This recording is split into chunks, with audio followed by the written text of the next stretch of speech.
Ahmedabad airport ઉપર વિઝિટર્સને ખોટી રીતે દંડની રકમ બતાવી રૂપિયા ખંખેરવાના તોડકાંડનો જે છે તે પર્દાફાશ એક વિઝિટરે કર્યો છે. અમદાવાદ મિરરના અહેવાલ પ્રમાણે એક વાયરલ વિડીયોના આધારે બે કિસ્સાઓ બેક ટુ બેક સામે આવ્યા હતા, જેમાં એરપોર્ટના સિક્યોરિટી ગાર્ડ્સ પણ આમાં સામેલ હોવાનો ઘટસ્ફોટ આ વિઝિટર તેના વિડીયોમાં કરી રહ્યો છે. આ વિડીયોમાં એક વિઝિટરની ગાડીનું વ્હીલ જે હતું તે સિક્યોરિટી ગાર્ડે લોક કરી નાખ્યું હતું. એટલું જ નહીં, ડ્રાઈવરને બોલાવીને પછી જોરદાર કચકચીને તમાચો પણ મારી દીધો હતો. આથી કરીને સ્ટાફના આવા વર્તણૂકથી લોકો હેરાન થઈ ગયા હતા અને વિઝિટર્સ પણ ગભરાઈ ગયા હતા. આવા એક નહીં ઘણા કિસ્સાઓ સામે આવ્યા છે, જેમાં નિયમોનું નામ લઈને દંડનું કહી વિઝિટરની ગાડી લોક કરી દેવામાં આવે છે અને પછી મન ફાવે તેમ દંડ વસૂલવામાં આવે છે. અમદાવાદ મિરરના અહેવાલમાં એક વિઝિટરનો ઉલ્લેખ કરાયો છે. આ વિઝિટરનો વિડીયો વાયરલ થયો હતો, જેમાં તે એરપોર્ટ ઉપર નિયમોના ભંગનો મુદ્દોને ટાંકીને ગાર્ડ્સ ખુલ્લેઆમ મન ફાવે તેમ દંડ વસૂલતા હોય તેમ કહી રહ્યો છે.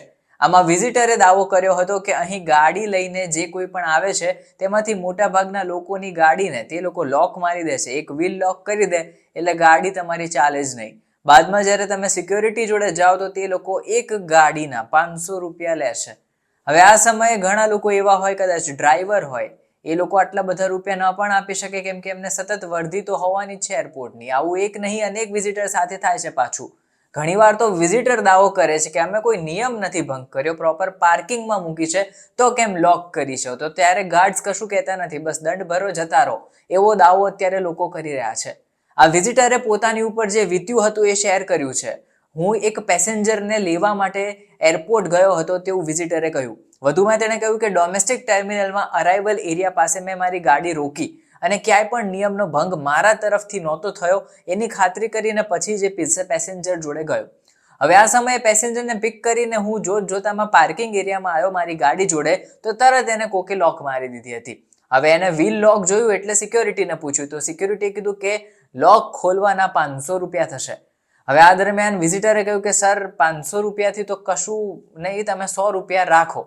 હવે આ દરમિયાન વિઝિટરને અને પછી સિક્યોરિટી ગાર્ડ વચ્ચે મતભેદો થયા, પરંતુ સિક્યોરિટી ગાર્ડ્સે બાદમાં દાદાગીરી કરી અને તેને ધમકી આપી હતી કે હવે પછી વિઝિટર પાસે આટલા બધા રૂપિયા મારી પાસે નથી, તો હવે તારે મોટો દંડ ભરવો પડશે. આ બંને વચ્ચે વાતચીત થતી હતી. ત્યાં એને વિઝિટરે વધારે કીધું કે પેસેન્જરને પિક કરવા આવ્યો છું, એમાં તમે 500 રૂપિયા ન ઉઘરાઈ શકો, તો ગાર્ડ ગુસ્સે થઈ ગયો અને કચાવીને તમાચો મારી દીધો હતો. આ સમયે બંને પક્ષ વચ્ચે બબાલ થઈ અને જેનો વિડીયો એક સિક્યોરિટી ગાર્ડે લીધો અને એક વિડીયો જે વિઝિટર હતો જેને થપ્પડ પડ્યો હતો એ થપ્પડ પડનારાએ લીધો છે. ત્યાર પછી હવે આ તોડપાણી સતત ચાલી જ રહી હોય તેવું આ વિઝિટર આ વિડીયોમાં દાવો કરી રહ્યો છે. હવે કોઈની પણ ગાડીને લોક કરીને રૂપિયા ખંખેરવાનો પણ આ એક મોટો સ્કેમ વિઝિટરને લાગી રહ્યો છે. ત્યારબાદ આ વિડીયો જે છે તે રિક્ષા ચાલકો, ટેક્સી ચાલકો અને બધી બબાલ સાથે જોડવામાં આવે છે, કારણ કે એરપોર્ટ ઉપર સતત રિક્ષા ચાલક, ટેક્સી ચાલક અને સિક્યોરિટી ગાર્ડ વચ્ચે છૂટા હાથની મારામારીના પણ ઘટનાઓ સામે આવી છે. એટલું નહીં, 2-3 દિવસ પહેલા પણ આવી મારામારીની ઘટના સામે આવી હતી. એટલે કે આ સમયે એરપોર્ટમાં સિક્યોરિટીનું જે કહેવાય ને કે બેફામ રાજ ચાલી રહ્યું છે એવું લોકો દાવો કરી રહ્યા છે. આ સમયે એરપોર્ટ કેબ એસોસિએશને પણ એરપોર્ટ સિક્યોરિટી સ્ટાફ સામે ફરિયાદ નોંધાવી હતી, જેમાં તેમણે હાથાપાઈ, ખોટી વર્તણૂક, બેફામ વાણીવિલાસ સહિતના ફરિયાદો નોંધાવી છે. હવે આગળ કેવા કડક પગલાં લેવાશે એ સમય બતાવશે, પણ એરપોર્ટ ઉપર અત્યારે એરપોર્ટના જે સિક્યોરિટી ગાર્ડ્સ છે તેમની દાદાગીરી ચાલતી હોય તેવો દાવો વિઝિટર કે પછી ટેક્સી ડ્રાઈવર કે રિક્ષા ચાલકો કરી રહ્યા છે.